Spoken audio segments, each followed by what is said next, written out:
et ceux qui ne sont pas partis.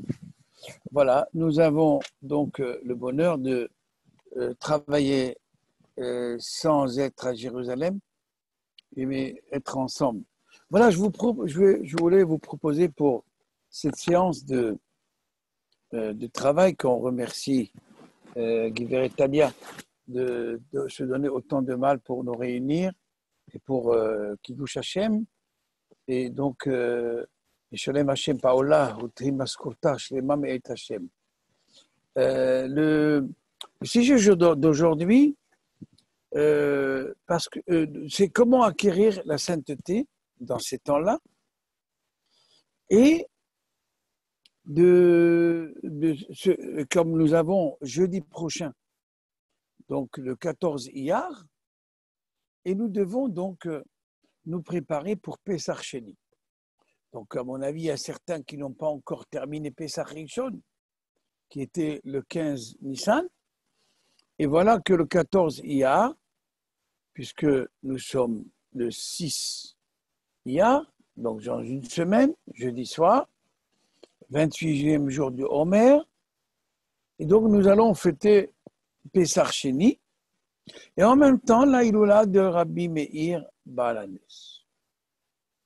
Et la question est, pourquoi faire un deuxième Pessah? Et quel rapport avec Rabbi Meir Baal HaNes qui, d'après la tradition, nous a quitté le 14 Iyar, et juste après, lui, 4 jours après, c'est Rabbi Shimon ben Yochai, on aurait terminé avec la période de deuil du Homer. Je vais essayer en passant par la sidra de la semaine, les 2 sidrotes de la semaine, Achar Emot Kedoshim, de lier tout ça dans un package et en même temps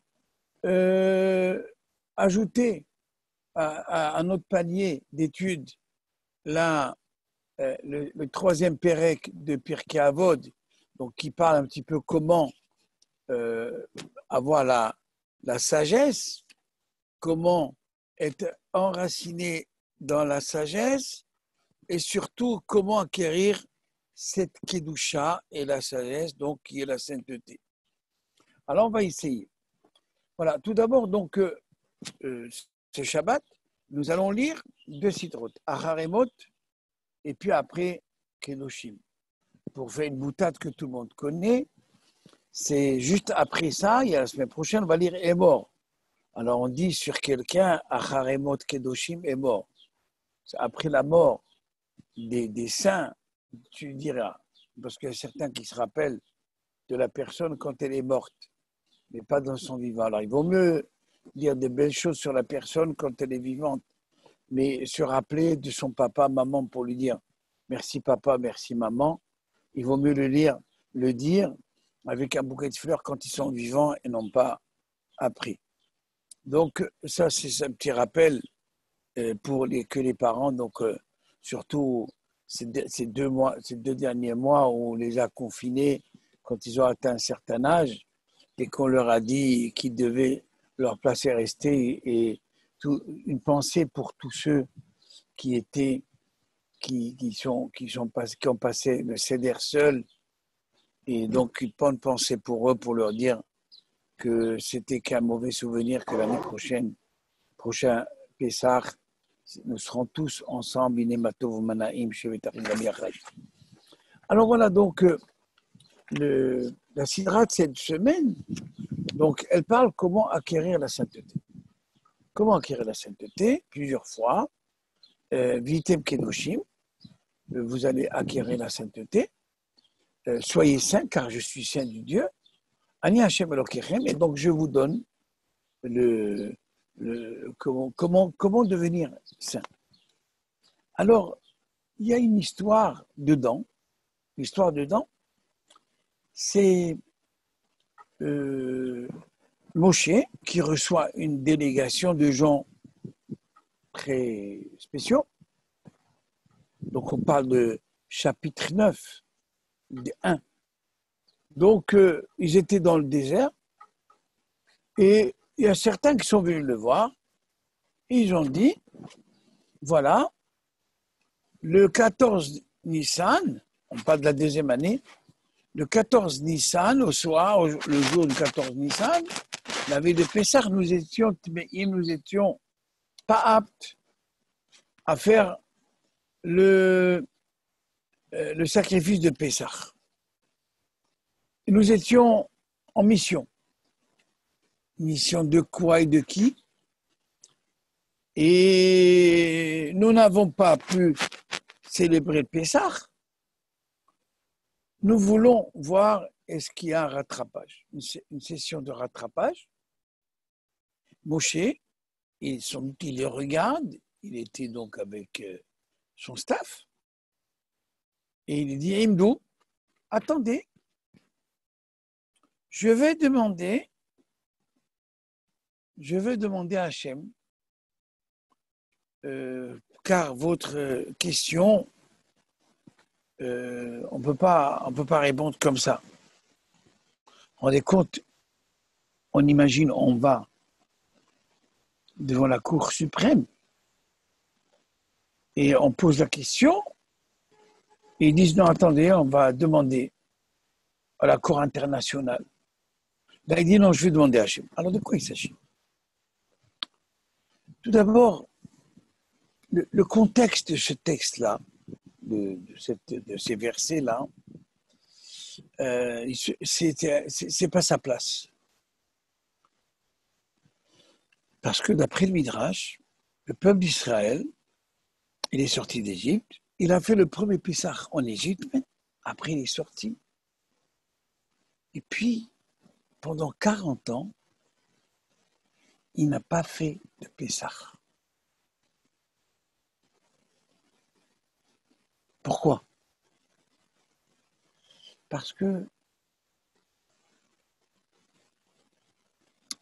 ils n'étaient pas circoncis, ils n'ont pas fait circoncision, donc ils étaient tous harélim, incirconcis. Pourquoi? Parce que ils ne pouvaient pas faire la Brit Mila, parce que il manquait de moyens pour guérir. Ça rappelle quelque chose pour le coronavirus. Au début, dans le monde entier, on manquait de matériel pour guérir. Et donc, alors c'est quoi qu'est-ce qui manquait de matériel médical? Le vent du Nord. Le vent du Nord, donc, c'est un vent spécial qui est ni chaud ni froid et que donc quand il souffle, il guérit. Mais là, il ne guérissait pas. Il n'y avait pas de vent du Nord. Ruach mitzafon, Ruach tzfonit, comme dit le Midrash, et ils n'ont pas pu faire la circoncision pendant 40 ans. Ne le dites à personne. Ils n'ont pas fait de Pessah. Parce qu'ils étaient inaptes à célébrer Pessah. Et donc, on ne nous a pas dit ça au début. D'abord, il y a eu le dénombrement. Pourquoi? Parce que la Torah, elle ne voulait pas casser le peuple d'Israël. Elle ne voulait pas être guinaï. Elle ne voulait pas dire du mal du peuple d'Israël. Elle voulait donc le garder plus tard, dans les questions diverses. Mais elle a parlé du bien du peuple d'Israël, mais derrière Hagav, en passant, elle a dit qu'il y avait ces petites informations qui n'ont pas fait la Brit Mila et ils n'ont pas célébré Pessah pendant 40 ans. Et à ce moment-là, donc ils avaient un problème de ça. Mais donc la Torah n'est pas contente parce qu'ils auraient pu trouver d'autres solutions. Regardez aujourd'hui pour le coronavirus, le monde entier trouve des moyens pour guérir. À propos de guérir, nous pensons à tous les malades, d'abord aux familles qui ont perdu un être très cher pour cette pandémie, et aussi donc souhaiter le foie chez les mains à tous les malades, notamment les rabbins, comme Rabbi Shlomo Ben Jamin Amalka, mon frère, qui nous souhaite Refoua chez les mains, que ce Dvar Torah sera pour sa guérison hâtive. Amen. Merci. Et donc, la Torah nous raconte ça dans chapitre 9 de Bamidbar. Elle nous dit que donc ils avaient des circonstances atténuantes. Ils n'ont pas pu faire la Brit Mila. Et on retrouve ça après dans Yeshua, quand il a rencontré, donc plus tard on récite ça dans le premier jour de Pessah, la Haftara de premier jour de Pessah. Donc c'est lui, Yeshua, qui a fait la circoncision à toutes les personnes qui n'avaient pas fait la circoncision pendant les 40 ans. On imagine le travail qu'il avait fait. Même ils avaient fait une colline des prépuces.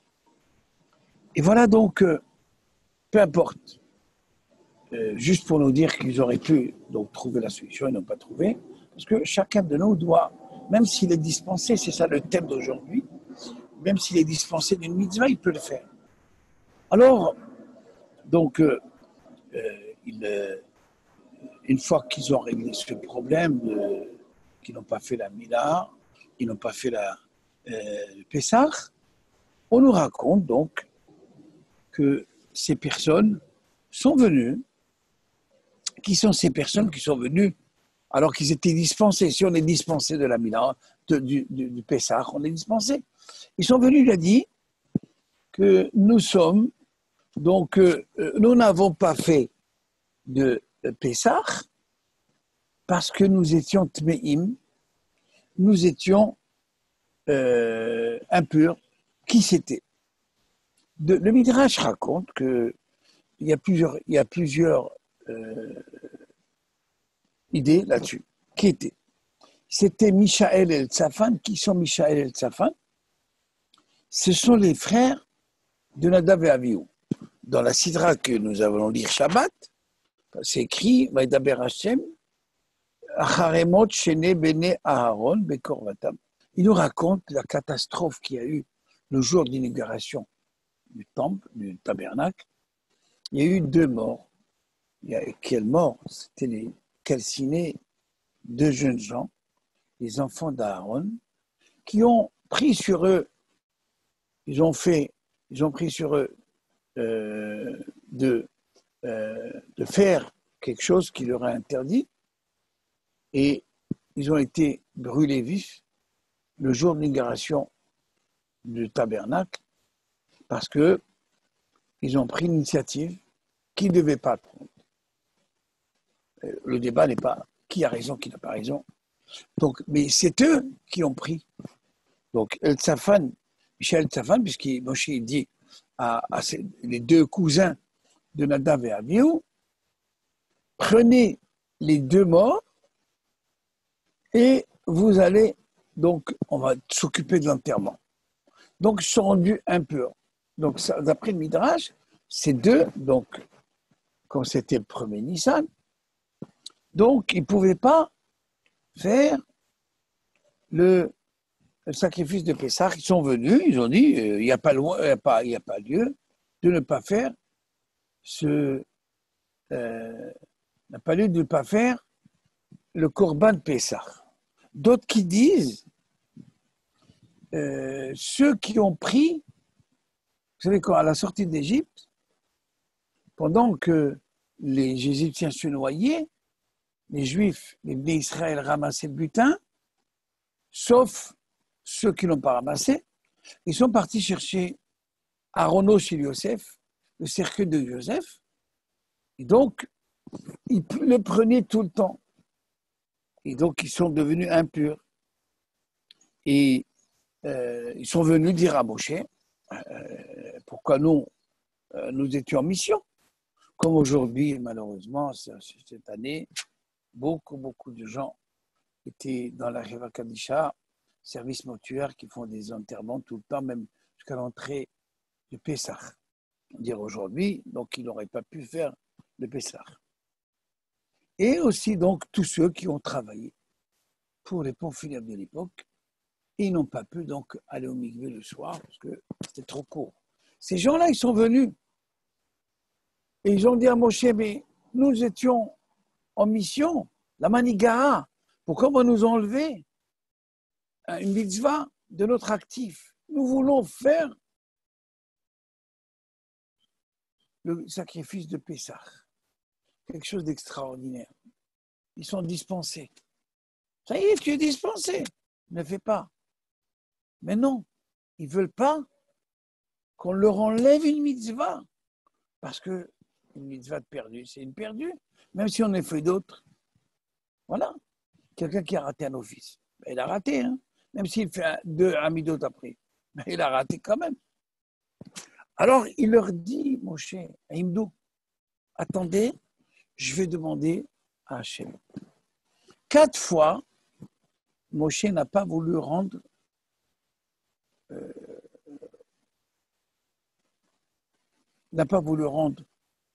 donc la réponse de question. 4 fois. Donc c'était, donc pour un, c'est celui-là. Après, si vous vous rappelez, puisque je parle aux filles, Maronora, c'était à l'époque, il y avait 4 filles ou 5 filles. Sélophrate, c'était le papa. Et donc la loi juive était que l'héritage, c'était que pour les garçons, l'héritage de la terre. Les bnot Sélophrate, leur papa, il est mort dans des circonstances spéciales, ils n'étaient que des filles. Et ils sont venus voir Moshe et dit, mais qu'est-ce qu'on a fait nous? Nous, on ne veut pas perdre la terre. Nous voulons aussi hériter, alors que la loi était que pour les garçons. Et Hachem a répondu, les filles aussi, s'il n'y a pas de garçons à la maison, donc ils peuvent hériter. Ça, c'est le deuxième. Troisième, c'est un garçon qui a maudit, en quelque sorte, Razé Shalom. Il s'est comporté pas bien et il a blasphémé Dieu. Moshe dit, on va le mettre aux arrêts, on va demander à Hachem.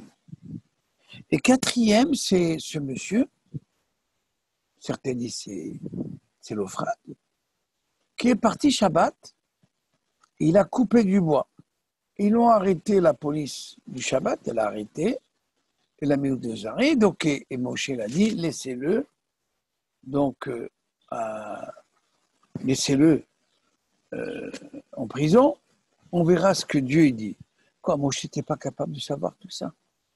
Non, c'est pour montrer, parce que dans la même sidra, où c'est lu toute cette histoire, c'est écrit vers Ish Moshe Anav Me'od B'Kol Adam, que Moshe était l'homme le plus humble, il connaissait tout. Mais la grandeur d'une personne, c'est ce qu'elle dit, je ne sais pas. Je vous raconte une histoire. Quand, à l'époque, je faisais une cure à Aix-les-Bains, j'allais étudier à la Yeshiva avec mon fils Nissim, qui aujourd'hui est rabbin Lyon. Il y avait le Rav Reikin, le fils de Rav Reikin. Et moi aussi, j'allais donc assister au cours. Et puis j'ai assisté au cours et j'ai posé une question. Le Rav Reikin m'a dit, je ne sais pas. Et moi, sur le champ, j'étais content parce que j'ai dit, je lui ai posé une grande question. Quand on a fini le cours, j'ai réfléchi, j'ai dit, mais pas du tout. Le Rav Reikin devait terminer ce qu'il devait dire. S'il m'avait répondu, il aurait perdu ces minutes-là, il n'aurait pas répondu. Il ne serait pas arrivé au but qui s'est fixé. Et donc, quand un grand dit, je ne sais pas, c'est que je sais tout, mais je ne veux pas pour le moment répondre. Voilà donc. C'est à ce qu'il dit Moshe. Moshe, il dit, je ne sais pas. Ça veut dire, attends, Hachem, on va donner la priorité à Hachem pour qu'il réponde. Et voilà la grandeur de toute personne. Quand quelqu'un de grand lui pose la question haute, il faut qu'il réfléchisse. Et de ne pas répondre à la légère, surtout chaque réponse. Comme par exemple, des gens, une personne téléphone au rabbin, ou vous téléphone à vous, il pose la question. Mais avant de répondre, il faut d'abord faire une analyse psychanalytique, le psy. Comment répondre? Parce qu'il faut connaître le fond de la question. Pourquoi il a posé la question? Et la réponse, attention, à ça, vous rappelez l'histoire de ce rabbin que jeudi soir est venue une femme à Bnei Brak et lui a porté le poulet à l'époque. Donc le poulet, on était plein. Aujourd'hui, il n'y a plus. Et donc elle a vidé elle a trouvé une aiguille dans le gésier, le poulet. Elle est venue voir le Rav. Et le Rav, sans doute, il a regardé ou pas, il a vu une aiguille dans le gésier, il a dit Taref. Sa femme lui dit, quand la femme est partie, tu sais à qui tu as dit Taref? Tu ne peux pas manger. Tu sais, cette femme, si elle ne donne pas à manger à ses enfants le poulet Shabbat, ils ne mangeront pas toute la semaine de la viande. Ta réponse, elle a des conséquences. Regarde, je t'en prie, et lui dit à son mari avant de dire non. Ils ont rattrapé la femme, elle est venue, et il a regardé de nouveau, il a bien examiné, et il a dit non, je me suis trompé, c'est caché. Bien sûr, on peut dire non, on peut dire oui à la légère, mais pour vous faire rire un petit peu, on est venu voir un rabbin qui était Shabbat, on lui a dit il y a un coq qui est tombé dans le puits. Alors il a commencé à dire un coq qui est tombé dans le puits. On ne sait pas. Quelqu'un lui a dit, je suis le rabbin, c'est votre coq. Mon coq? Ah non. Tout de suite, il faut le sauver. Alors voilà, c'est dérisoire ce que je dis. Mais il faut faire attention. Avant de dire oui ou non, il faut bien donc réfléchir et de dire pour un oui, il faut bien réfléchir et non. Mon cher Rabbeinu, avant de dire pour ces personnes, il voulait que Hachem lui-même s'occupe d'eux et leur dire bravo pour votre initiative, que bien que vous êtes dispensés de la mitzvah, vous avez voulu. Nous aussi, par exemple, les filles sont dispensées de la Amida, de toutes les mitzvot, il y a un temps limité. Il y a des filles exceptionnelles, des femmes qui font leur traite fila de mincha. Moi, j'ai vu une fois la femme du Gorabin Citruk faire mincha, je peux vous assurer qu'elle dépasse pas mal. Et puis, les Hamal et Bovitch, dans les cours qu'elle donne et tout. Donc voilà, on ne peut pas donc généraliser. C'est pour ça qu'il faut donc, même si on est dispensé de telle ou telle mitzvah, il faut s'accrocher à la mitzvah, il faut la faire. Donc, on imagine un petit peu l'allumage des bougies de Shabbat. Une fille à une femme dans un foyer, tout repose sur elle. Et donc, c'est elle qui apporte la Gdusha. La Gdusha elle-même, c'est elle qui apporte la Gdusha. Et c'est pourquoi elle doit tout faire pour ne pas rater l'heure de l'allumage. Bien sûr, rien n'est grave. Tant qu'il y a la vie, il y a l'espoir et tout. Mais pourquoi rater le mitzvah? La mitzvah, la mitzvah qui vient chez toi par ton intermédiaire, ne la rate pas. Parce que, à savoir si tu peux l'avoir, la même chose. Voilà donc l'histoire de la sainteté, et parce que chaque mitzvah, elle élève la personne dans la sainteté, et donc la réponse, elle est que Hachem a dit oui. D'abord, il a apprécié que Moshe lui dise, lui demande, et donc il a dit non, ils doivent le faire le 14. Et donc, qu'est-ce qu'on va faire jeudi prochain? Dans 8 jours, pas ce soir, dans 8 jours, le 14 Iyar, c'est qu'on a l'habitude de manger de la matzah qu'on a gardée de Pessah Rishon, et donc de se rappeler que, voilà, Pessah Sheni aussi, les gens qui étaient donc dispensés de Pessah Rishon, ils pouvaient se rattraper Pessah Sheni avec, à l'époque, le sacrifice de Pessah, et aussi ils mangeaient al-matzot ou bori berlou, la matzah et les herbes amères. Nous, on peut aussi manger les herbes amères, on peut manger aussi la matzah, zecher, les korban sheni. C'est ce deuxième korban qui est venu, et donc c'est jeudi en 8, Pessah Sheni. Mais en même temps, Rav, j'ai une question. oui, Pour Pessah Sheni, il faut faire une prière particulière. de manger la matzah en faisant Boré Miné Maisonot. Mais on change rien dans notre fila. Il n'y a rien qui. Non, juste c'est une journée fériée. C'est-à-dire que vendredi, donc dans 8 jours, dans 9 jours, c'est une journée fériée. C'est comme donc, le Matzmaout. On ne fait pas Tachanoun et on ne monte pas au cimetière parce que c'est Pessah Sheni. Et en même temps, c'est la Lioula de Rabbi Meir, où à ce moment-là, donc, on allume des bougies entre nous et demander à Rabbi Meir une aide. Alors, on va parler un petit peu de cette Iloula, mais pour Pessah Sheni, moi, honnêtement, je ne sais pas si vraiment il est mort, Rabbi Meir, cette date-là, mais c'est bien de se rappeler de lui, parce que Rabbi Meir fait partie de ces Tanaïm, des docteurs de la Mishnah, qui méritent un petit peu, tout le monde mérite de se rappeler de lui. Donc la Iloula, c'est quoi une Iloula? Le mot Iloula, c'est Hallel. Le Hallel, c'est-à-dire remercier Hachem de nous avoir envoyé un homme comme Rabbi Meir, qui nous a prodigué, qui nous a donné des cours pour qu'on puisse, c'est comme du feu qu'on a profité pour allumer un autre feu. C'est pour ça, donc, il y a 2 Iloulot. Bien sûr, il y a chaque rabbin, on peut faire une Iloula, mais 2 officiels, on va dire. L'Iloula de Rabbi Meir, qui est le 14 Iyar, et 4 jours après, la Iloula de Rabbi Shimon Bar Yochai, à Méron, donc le 18 Iyar, 4 jours après. Mais sans doute, on aura le temps de discuter là-dessus. Et voilà. Donc, je réponds à la question. Pour Pessah Sheni, il n'y a pas de choses spéciales, juste de se rappeler et d'allumer des bougies en l'honneur du Tana, du docteur de la Mishnah, Rabbi Meir Baal Hanes. Donc, quelques minutes, et puis après, je passerai pour donc l'explication de la sainteté aussi, c'est le thème, et de faire appel aux maximes de nos pères, 2 textes qui parlent d'enraciner nous-mêmes dans les mitzvot. Voilà, Rabbi Meir Baal Hanes, qui est un saint, c'est un kadosh, il fait partie des 5 élèves de Rabbi Akiva qui ont ont échappé à la pandémie, à l'épidémie de l'époque.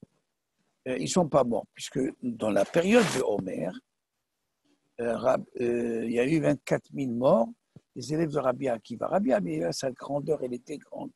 Au lieu de se lamenter sur son sort, il a sauvé, il y a 5 élèves qui ont été sauvés, Rabbi Shimon Bar Yochai, Rabbi Meir et 3 autres. Et donc, et grâce à ça, il a refait le judaïsme et il est reparti. Rabbi Meir, sa particularité par rapport à Rabbi Shimon, c'est pas pour rien qu'on a pris les 2. Ils ont pris les 2 extrêmes. Rabbi Meir, c'est le rabbin cool. C'est le rabbin qui, en fin de compte, qui s'occupe beaucoup de sa communauté, des gens, et il est proche. Rabbi Shimon, c'était le Zohar, c'était l'élévation spirituelle. Quand même, il est parti 13 ans, s'exiler parce que, pour ne pas que les Romains l'attrapent, puisqu'il y avait l'interdiction d'enseigner la Torah et le Zohar. Et donc, lui, c'est une autre dimension. Mais les deux, c'est la même dimension. Rabbi Meir, c'est le rabbin de la communauté, c'est le rabbin qui va là-bas, et on raconte cette belle histoire que une femme, elle est venue assister au cours. Donc, déjà à l'époque, les cours de Rabbi Meir étaient pour les femmes. Et donc, et c'était le jour où elle devait aller au mikvé. Et Rabbi Meir, comme nous tous, quand il commence à parler, parfois on ne regarde pas la montre. Et donc, il a parlé ce soir, selon que le thème était passionnant. Et donc, il n'a pas vu la montre tourner. Et quand il a fini sa conférence, son cours, quand la femme est partie au mikvé, le mikvé est fermé, parce que la balanite, celle qui garde le mikvé, ne pouvait pas attendre indéfiniment. Donc, qu'est-ce qu'elle fait la femme? Elle rentre chez elle.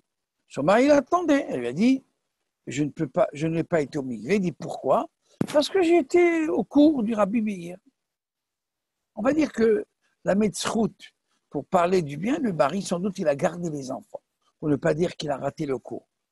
Il a gardé les enfants pendant que sa femme devait aller au mikvé, mais en même temps, elle a profité pour aller au cours. C'est très bien, bravo. Il lui a dit, quoi?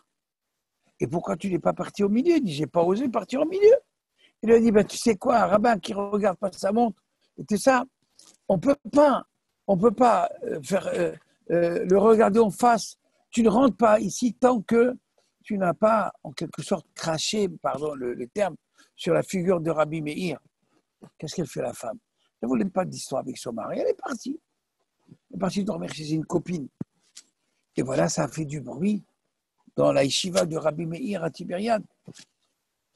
On lui a raconté l'histoire. Et on lui a dit, voilà une femme qui ne veut pas rentrer chez elle parce que son mari, voilà ce qu'il a demandé. Il dit, ne vous inquiétez pas, je vais régler ça. Et il lui a dit à quelqu'un, quand elle sera là au cours, tu me dis, comme ça, je vais régler. Quand elle était là dans le cours, Rabbi Meir, il a dit, aïe, aïe, aïe, aïe, aïe, j'ai mal aux yeux, j'ai mal aux yeux, j'ai mal aux yeux. Ah, ma mère, elle m'a dit que quand j'étais petit, j'avais toujours mal aux yeux. Il faut qu'une femme puisse cracher sur mes yeux. Et à ce moment-là, donc, je guérirai. Vous, Simcha, venez. Non, viens, Simcha, viens. Il amène à Simcha, il dit, vas-y, crache. Une fois, il dit encore, 7 fois. À la fin, il dit, alors, va dire à ton mari que tu n'as pas fait une seule fois, mais 7 fois. La grandeur de Rabbi Meir. Mais quand l'émotion est partie, les élèves de Rabbi Meir, ils disent, Rabbi, quand même, à ce point-là, tu étais abaissé. Et alors, cet homme-là, il dit à sa femme, et alors, la prochaine fois, il va dire autre chose. Il leur a dit, Akadosh Baruch Hu lui-même a accepté cette chose-là, de pardonner son kavod quand il y a eu un soupçon, quand un homme, au temps de Sota, au temps du temple, quand un homme soupçonne sa femme qu'elle est partie avec un homme, autre homme, normalement, il n'a plus le droit de la toucher. Alors, il faut qu'ils vont au temple et qu'ils vont faire le test de Sota. Et c'est quoi Sota? C'est de l'eau lustrale qui est prise en bas du temple, cette eau-là, et on devait effacer le nom d'Hachem.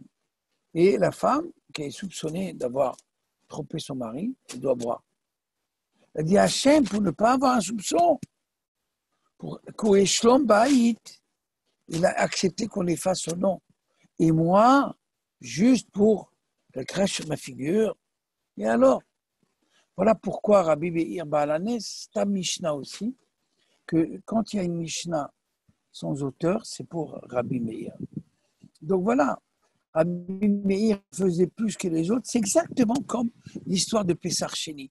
C'est des gens qui ne pouvaient être dispensés de la mitzvah du sacrifice de Pessar, mais malgré tout, ils ne voulaient pas la rater. La même chose, Rabbi Meir, il faisait des choses exceptionnelles. On n'a pas le temps de rentrer dans les détails de la vie de Rabbi Meir Baalanes. Et donc, voilà pourquoi jeudi prochain 8, il faut allumer des bougies. Et on sait bien que lorsqu'on a une perte de mémoire, on ne se rappelle pas de quelque chose, on dit Bisrout par la mérite de Rabbi Meir ou de Meir, Aneni, aide-moi, et on trouve toujours cette chose qui a perdu. Et on sait bien que toute personne qui évoque le nom de Rabbi Meir, il est exaucé et répondu. Voilà pourquoi donc ce patrimoine exceptionnel de Rabbi Meir Baalanes, qu'il faut donc lui rendre hommage dans 8 jours pour la Iloula Donc, oui. Allô? Allô?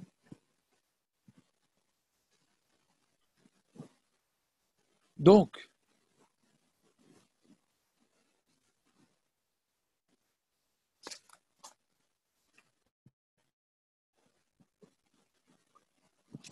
il faut se...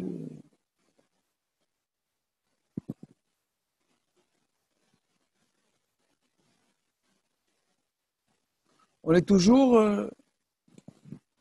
Oui, oui, on est là, Rav. On vous là. entend, Rav. Ah, très bien. Non. Alors, donc, voilà, donc, je complète en disant que, voilà, la sainteté aussi. Non, donc, avec vous, je vais évoquer, puisque entre Pessah et Shavuot, nous avons, donc, on lit les Pirkei Avot. Et cette semaine, c'est le 3e Pérec. Et je voulais donc profiter avec vous de comment encore aller plus loin dans la sainteté et comment donc faire pour arriver à la grandeur de nos anciens. Rabbi Hanina ben Dossa nous dit dans le chapitre 3 des Pirkei Avot, Mishnah 12, Kol shema asav berobi michochmato. Donc, toute personne, ses actes dépassent la science de la chokhma, la sagesse. À ce moment-là, la science, elle va être maintenue. Mais toute personne qui, sa sagesse de la science, elle est supérieure au ma'asim, aux actes, eh bien, en quelque sorte, elle ne se maintiendrait pas. Alors, ça veut dire quoi? Le texte, on nous répond, on nous dit que le Tana Rabbi Hanania ben Dossa nous dit comme quoi c'est donc comment on a pu recevoir la Torah? Grâce à quoi? Le Sivan. Parce que les Juifs ont dit Naaseh Venishma. Donc, alors, c'est ce qu'il vient nous dire, le Maaseh de Naaseh Venishma.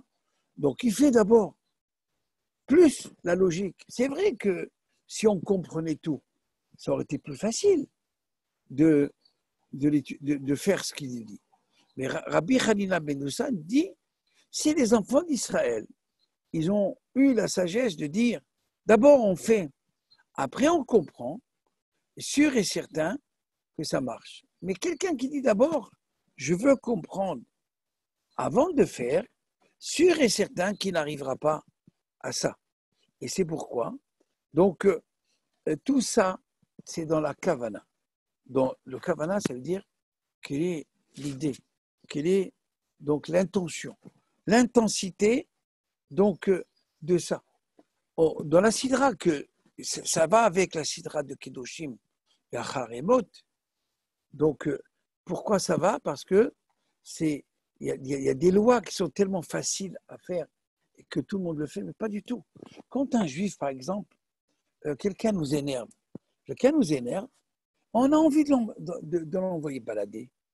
Mais la Torah, elle nous dit, dans Kedoshim, et aussi ça correspond à ce qu'il dit Rabbi Hanina ben Dossa.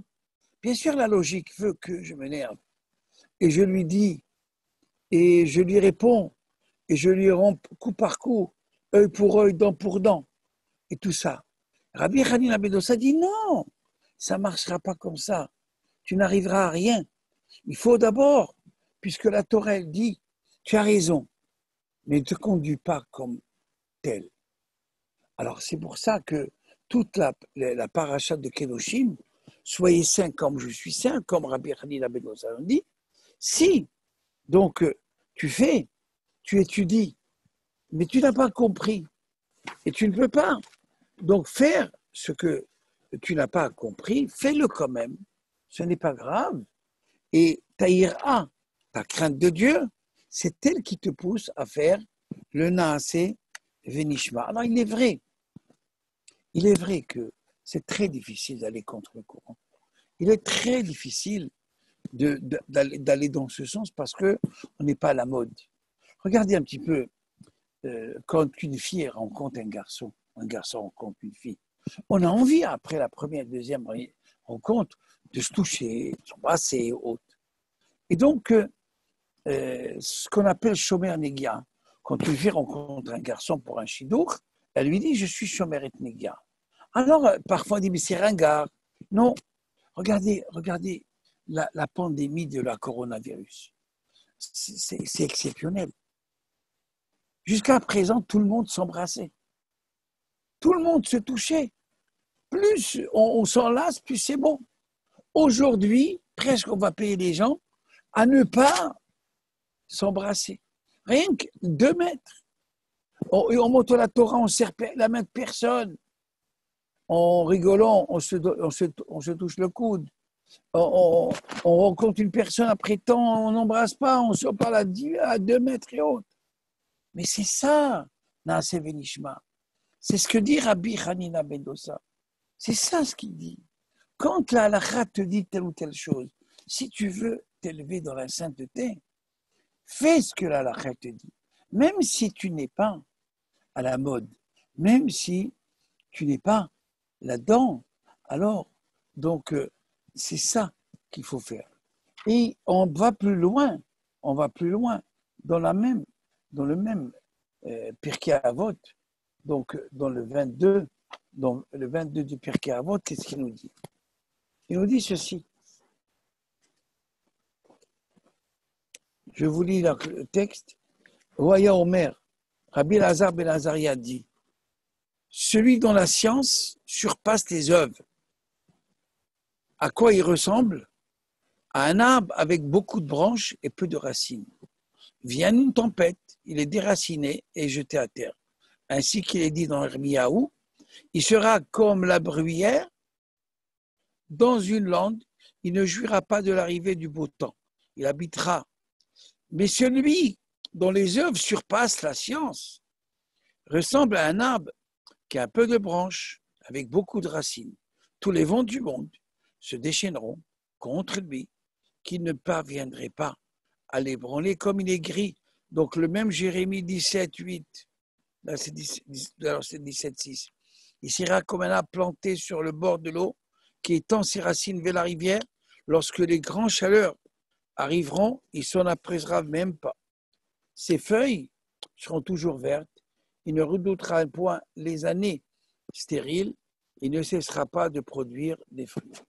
Alors, ce qui veut dire par là, Rabbi Elazar ben Azaria, si vous vous rappelez de lui, il était cité dans la Haggadah de Pessah. C'est lui qui dit, à 20 ans, il a été nommé comme grand d'Israël, et c'est lui qui rappelle de Ben Zoma et tout.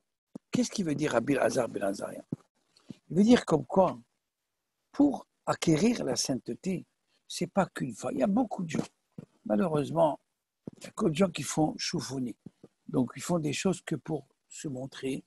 Et bien sûr, les plus grands des chassidim, la plus grande kippa noire, le plus grand chapeau, la plus grande barbe. Mais tout ça, c'est de l'extérieur. Il n'y a rien de l'intérieur. Et donc, ce qui veut dire par là, c'est que si on veut donc arriver à quelque chose d'enraciné. Regardez l'histoire du chêne et de roseau. Le roseau et le chêne. Donc, cette fable aussi, donc sans doute, elle était prise de cette Mishnah, que le chêne, il est très beau, il est très grand. Et regardez comment il est grand. Rappelez-vous, en 1999, la veille de 2000, il y a eu une tempête en France, en Paris, ailleurs, et des arbres, 200 ans et autres, dans le château de Versailles, ils ont été fracassés, cassés. Tout c'était, donc c'est un désastre, parce qu'il n'y avait pas de racines. Alors que le roseau, qui est sur le bord de l'eau, à quoi il sert? Il sert de faire un srach, de couvrir donc le toit d'une souka à Soukot. Et qu'est-ce qui se passe?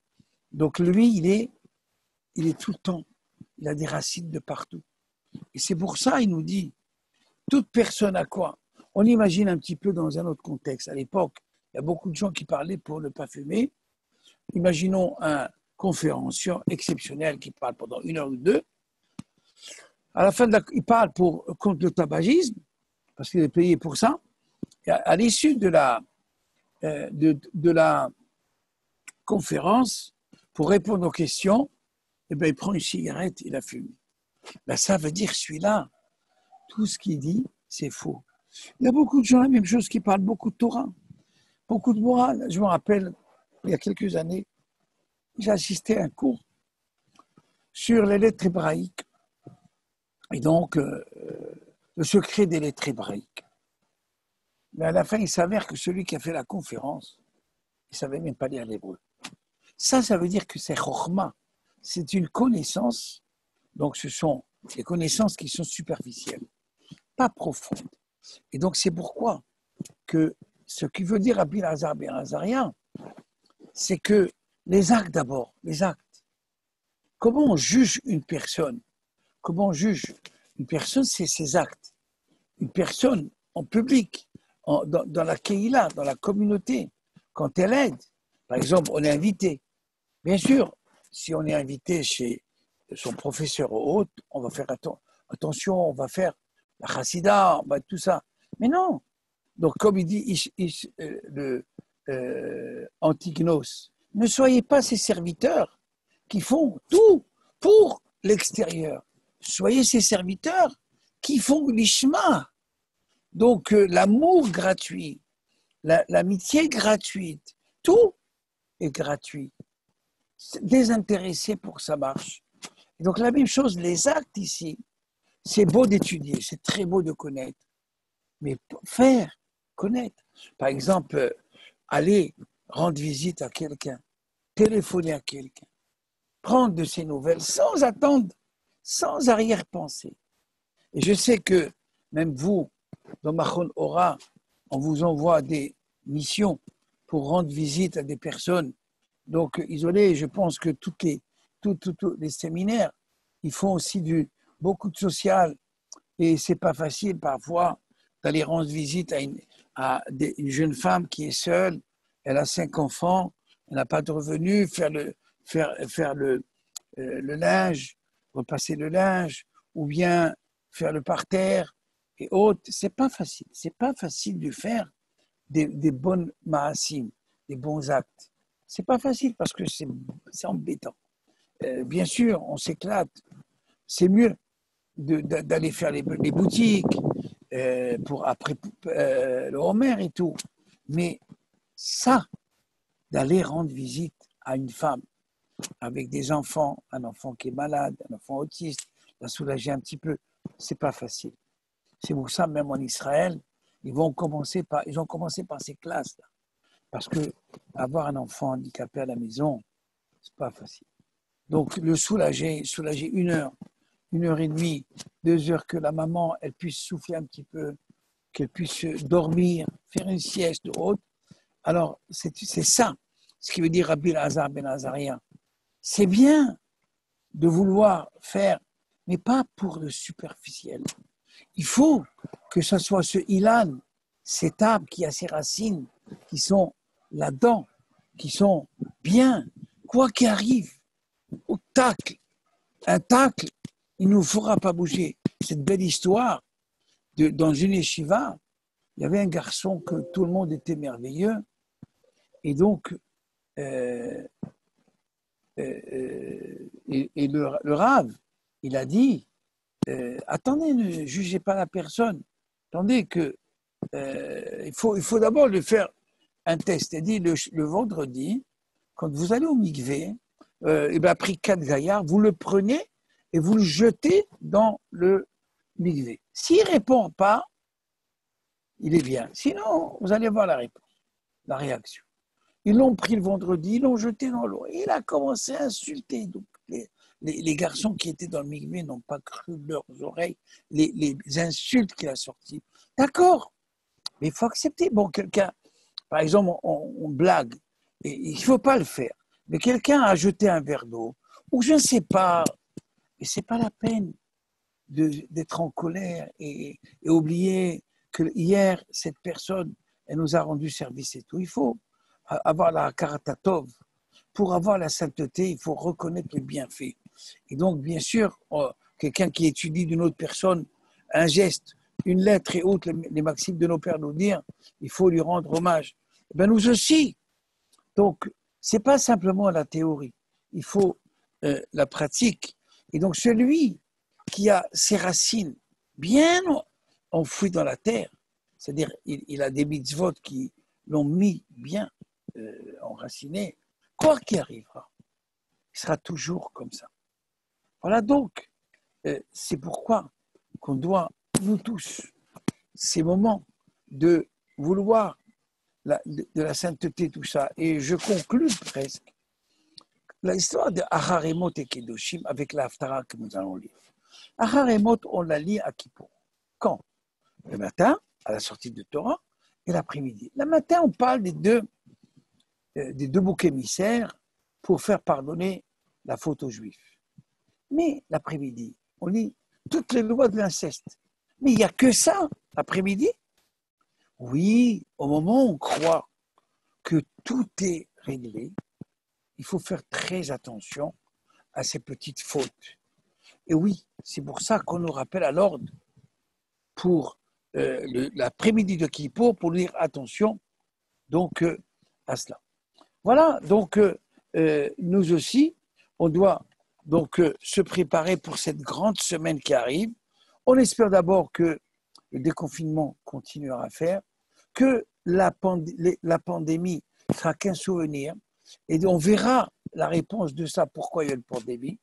Et grâce à nous, grâce à vous, mesdemoiselles, que vous allez allumer ces bougies exceptionnelles Shabbat, vous allez prier pour toutes les personnes qui sont malades et autres, que Hachem leur donne la guérison. Et pour tout Israël, on bientôt tournera la page et qu'on verra que le Mashiach est déjà là, qui nous montrera le chemin à faire, et on sera bientôt dans le 3e tome avec Ahavat Chinam, l'amour gratuit entre nous, on avoir pour la Karatatov à tous ceux, et donc à notre Madame Talia qui donc fait tout, en a Karatatov, et je vous remercie beaucoup, et je vous souhaite un Shabbat Shalom, et à bientôt. Merci beaucoup, Arav. Toda rabba, Arav.